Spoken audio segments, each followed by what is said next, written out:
如果我自己一個人住，主人房個洗手間有2個洗手盆，可能我會覺得空虛。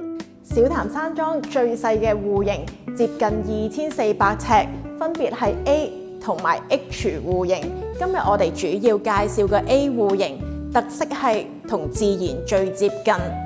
客廳向西北可以睇到日落，飯廳向東南可以睇到日出。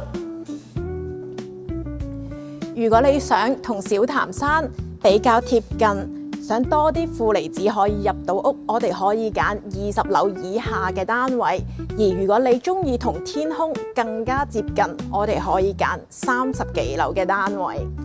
呢個戶型最能感受到自己身處喺小潭山嘅懷抱，成棟建築物喺森林入面長出嚟嘅感覺。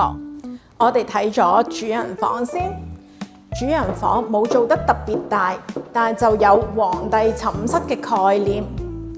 故宮72萬平方米，而皇帝嘅寢室只有10平方米，空間感細啲，安全感係會多啲㗎。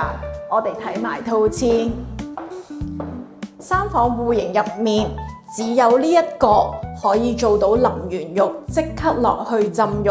對於我呢啲好中意做 dark shower 嘅人呢，簡直係極致嘅設計。我好中意閂咗燈，然後放一個好細嘅蠟燭喺度，將我嘅視覺收細，將我皮膚嘅感官放大，係我其中一種修行。主人房隔離嘅房，我會用嚟做衣帽間，而最後一間房，我會用嚟做書房同埋 meditation room。每一日朝早，我都會做冥想，做完冥想之後，我都會唱一首好有意思嘅歌，都想同你分享。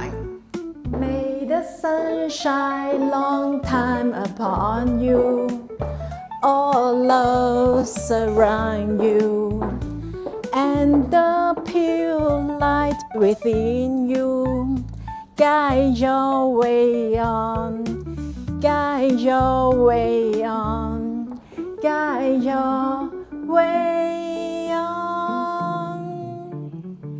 A 單位同 H 單位面積同開積都係一模一樣嘅，只係坐向同埋景觀有分別。歡迎你約我比較，我係 Carmen。Thank you.